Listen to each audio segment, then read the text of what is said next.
This video is going to discuss company tokens. Our system is designed to allow you to basically program it yourself using tokens to filter what's going to happen, how things are going to route, how whether we're going to prompt a consumer as a buyer is about to be considered for a call, and many other things. We've created a few tokens for you automatically that would help you track certain things for optimization. The browser to make sure the numbers showing at the landing page properly, maybe the operating system to know if they're coming from different devices or Windows or Mac, maybe landing page for ABCD testing different landing pages to see what people respond to. But most importantly, we've defined S1 through S5.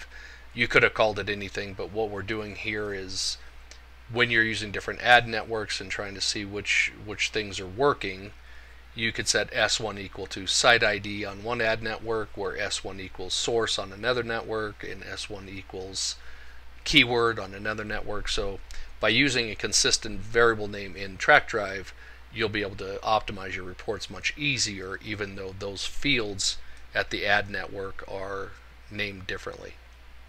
A good example is, let's say we have an ad network that has category, keyword group, and keyword that you can bid on.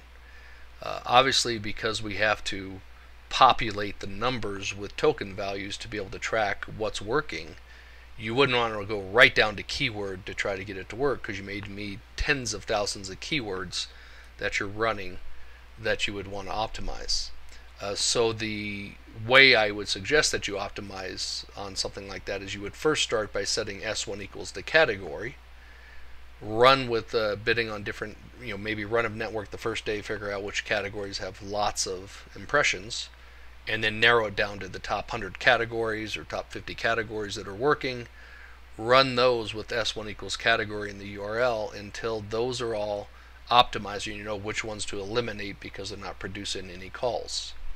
After that, you would now know what to bid on for category. You would add into your URL S2 equals keyword group, and then you can figure out which keyword groups are working within the categories that you've already optimized. And then ultimately you would add in S3 equals keyword so that you can figure out which keywords within the keyword groups are working. And that's how you would do optimization, so that you don't have to have 10,000 numbers to try to do that properly. We also have tokens that are prompted tokens. So as we're processing through a call, the call comes in, we play a greeting and say press 1 to talk to an agent. Then we start sorting out the buyers that are on the offer, which one's next in line. Well, eventually we'll find a buyer that needs another question asked of the consumer before we can route the call to that buyer. Those tokens have prompts on them. And let's say, for example, I'm going to do insurance, health, employed. So I'm going to ask the consumer, and you can do any text color over any background color. I'm going to ask the consumer, are you employed? So I'm going to request a response from the caller. If this was a static token, you would just say don't request a response, and it's just a field that you can put values on, and that helps you optimize your system, kind of like the S1 values of the operating system. You wouldn't prompt the consumer for what operating system are you on. However, the response from the caller, I'm going to use an audio, so it doesn't matter where I say female or male. The loop is how many times we play that prompt before we stop asking and fail the call. The loop times is we always play it at least once. Loop is how many more times we play it. So if I said loop once, that'd be a total of 2 times, since we're going to play the original prompt and then loop it one more time. I'm going to pick the audio file for this, and I'm going to say health employed here. And the answers to that were, if they press 1, the answer is yes, they're employed. And if they press 2, the answer is no, they're not employed. Okay, so that was a pretty easy 2-answer prompt. I'm also going to add in here another token for health insurance, age. And in this prompt